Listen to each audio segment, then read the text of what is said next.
எதிர்க்கட்சியின் பிரதான செய்திகள். முதலில் தலைப்புச் செய்திகள். ராஜபக்ஷ குடும்பத்திற்குள் குழப்பம். எதிர்க்கட்சியினரின் பொய் பிரச்சாரம் விரைவில் அம்பலமாகும். நாமல் அதிரடி கருத்து. சுமந்திரனை சந்தித்த நாமல் ஜனாதிபதி தேர்தல் தொடர்பில் ஆராய்வு. சர்வதேச வலிந்து காணாமல் ஆக்கப்பட்டோர் தினத்தை முன்னிட்டு கிளிநொச்சியில் கவனஈர்ப்பு பேரணி. கனடாவில் அதிரடியாக கைது செய்யப்பட்ட இலங்கை தமிழர். தொடர்பென விரிவான செய்திகள். ராஜபக்ஷ குடும்பத்திற்குள் குழப்பமான நிலைமைகள் ஏற்பட்டுள்ளதாக பொய்யான பிரச்சாரங்கள் செய்யப்படுவதாக தெரிவித்துள்ள பொதுஜன பெரமுனவின் ஜனாதிபதி வேட்பாளர் நாமல் ராஜபக்ஷ, பிரச்சார பணிகள் ஆரம்பிக்கப்பட்டதும் ராஜபக்ஷர்களின் ஒற்றுமை நிரூபணமாகும் என குறிப்பிட்டுள்ளார். அவர் மேலும் தெரிவிக்கையில், ஜனாதிபதி வேட்பாளராக நான் நிறுத்தப்பட்டமைக்கு கட்சியின் தீர்மானம் தான் காரணமாகும். கட்சி தேசத்தின் எதிர்காலத்தினை மையப்படுத்தியே தீர்மானத்தை எடுத்தது. அந்த வகையில் தேசத்தின் எதிர்காலம் சம்பந்தமாக எனக்கு பொறுப்புள்ளது. அந்த பொறுப்பின் அடிப்படையில் தான் நான் பொறுப்பேற்றுள்ளேன். இத்தருணத்தில் எமது குடும்பத்திற்குள் பிரச்சினைகள் என்று பிரச்சாரம் செய்கின்றார்கள். அவற்றை நிராகரிக்கின்றேன். அது மட்டுமன்றி அரசியல் ரீதியாக பலவீனம் அடைந்துள்ளவர்களின் செயற்பாடாகவே பார்க்கின்றேன். எதிர்வரும் நாட்களில் தேர்தல் பிரச்சார பணிகள் ஆரம்பமாக உள்ளன. அதன்போது ராஜபக்ஷக்களின் ஒற்றுமை மேடைகளினூடாக வெளிப்படுத்தப்படும். எதிர்க்கட்சியினரின் பொய்யான பிரச்சாரம் அப்போது அம்பலமாகும் என தெரிவித்துள்ளார். எதிர்வரும் ஜனாதிபதி தேர்தலை எதிர்கொள்வதற்காக தென்னிலங்கையின் பிரதான கட்சிகள் உள்ளிட்ட பல்வேறு அரசியல் தரப்பினரும் தயாராகி வருகின்றனர். இவ்வாறானதொரு நிலையில் ஸ்ரீலங்கா பொதுஜன பெரமுன சார்பில் ஜனாதிபதி வேட்பாளராக அறிவிக்கப்பட்டுள்ள நாமல் ராஜபக்ஷ தமிழ் தேசிய கூட்டமைப்பின் பாராளுமன்ற உறுப்பினரான எம்.ஏ. சுமந்திரனை சந்தித்து கலந்துரையாடலை மேற்கொண்டுள்ளார். இக்கலந்துரையாடலில் பொதுஜன பெரமுனவின் பொதுச்செயலாளர் சாகர காரியவசமும் கலந்து கொண்டார்.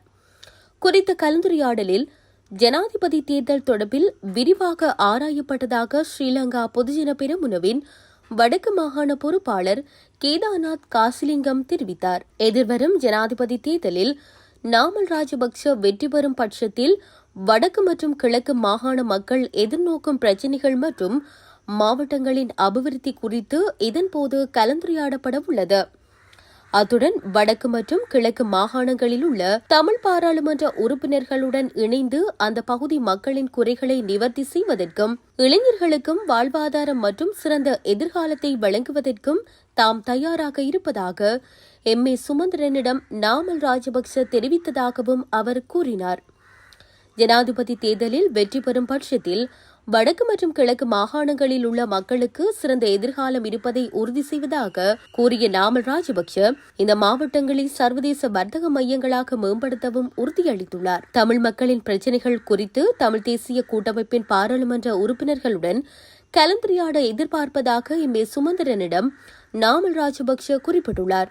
இன்றைய தினம் இடம்பெறவுள்ள இலங்கை தமிழரசுக் கட்சியின் செயற்குழு கூட்டத்தில் இந்த விடயம் தொடர்பில் கலந்துரையாடி பதிலை வழங்குவதாக எம்.ஏ. சுமந்திரனிடம் நாமல் ராஜபக்சவிடம் கூறியதாக கேதார்நாத் காசிலிங்கம் தெரிவித்தார். சர்வதேச வலிந்து காணாமல் ஆக்கப்பட்டோர் தினத்தை முன்னிட்டு கிளிநொச்சியில் எதிர்வரும் 30ஆம் திகதி கவனஈர்ப்பு பேரணியொன்று இடம்பெறவுள்ளது. இது தொடர்பில் வடக்கு கிழக்கு மாகாண வலிந்து காணாமல் ஆக்கப்பட்டவர்களின் உறவுகளின் சங்கத்தினால் வெளியிடப்பட்ட ஊடக அறிக்கையில் குறிப்பிடப்பட்டுள்ளதாவது, இந்த வருடத்திற்கான சர்வதேச வலிந்து காணாமல் ஆக்கப்பட்டோர் தினத்தை வழமை போல எமது தொடர் போராட்டம் ஆரம்பிக்கப்பட்ட கிளிநொச்சி கந்தசுவாமி ஆலயம் முன்பாக வருகின்ற 30/8/2024 வெள்ளிக்கிழமை அன்று அடையாளப்படுத்த உள்ளோம். அன்றைய தினம் காலை 9:30 மணிக்கு ஆரம்பமாகும் நிகழ்வானது காலை 10 மணிக்கு டிப்போ சந்தியை நோக்கி பேரணியாக சென்று அங்கு ஐக்கிய நாடுகள் மனித உரிமை சபைக்கான மகஜர் கையளிப்புடன் நிறைவு பெறும். 2017 2/20ஆம் தேதியன்று வடக்கு கிழக்கு வாழ் தமிழ் உறவுகளினதும் கிளிநொச்சி வாழ் மக்களுடையதும் ஊடக உறவுகள், வர்த்தக பெருமக்கள், பொது அமைப்புகள், கழகங்கள், ஊழியர்கள், மத தலைவர்கள், அரசியல் பிரமுகர்கள் அனைவரதும் ஆதரவுடன் தொடங்கிய இப்போராட்டமானது 2749வது நாளில் காலடி வைக்கும் இத்தினத்திலும் உங்கள் ஆதரவை வழங்கி தாங்கள் இப்பேரணியில் கலந்து கொண்டு எமக்கு வலு சேர்க்க வேண்டும் என்று அன்புரிமையுடன் கேட்டு நிற்கின்றோம் என அதில் குறிப்பிடப்பட்டுள்ளது. யாழ்நல்லூர் வருடாந்த திருவிழாவை முன்னிட்டு ஆலய வீதிகளில் வாகனங்கள் உட்செல்ல தடை விதிக்கப்பட்டுள்ள நிலையில் பௌத்த பிக்குகள் சிலர் வாகனத்துடன் உள்நுழைந்தமை சர்ச்சையை தோற்றுவித்துள்ளது. நல்லூர் கந்தசுவாமி ஆலய மகோற்சவம் இடம்பெற்று வருகின்ற நிலையில் ஆலய வீதிகளில் வாகன போக்குவரத்துகள் மட்டுப்படுத்தப்பட்டும் தடை விதிக்கப்பட்டும் காணப்படுகின்றது. இந்நிலையில் வீதி தடைகளையும் மீறி நல்லூர் கந்தசுவாமி ஆலயம் முன்பாக வரை பிக்குகளின் வாகனம் நுழைய அனுமதிக்கப்பட்டுள்ளமை சர்ச்சையை தோற்றுவித்துள்ளது. மேலும் பொதுமக்களின் வாகனங்களை காவல்துறையினர் திருப்பி அனுப்புகின்ற நிலையில் பிக்குகளின் வாகனத்தை உள்நுழைய அனுமதித்தமை குற்றச்சாட்டுகளை தோற்றுவித்துள்ளமை குறிப்பிடத்தக்கது. கனடாவில் இலங்கை தமிழர் ஒருவர் கைது செய்யப்பட்டுள்ளதாக தெரிவிக்கப்படுகிறது. 42 வயதுடைய சாரதியான அவர் கடந்த வியாழக்கிழமை கைது செய்யப்பட்டதாக கூறப்படுகின்றது.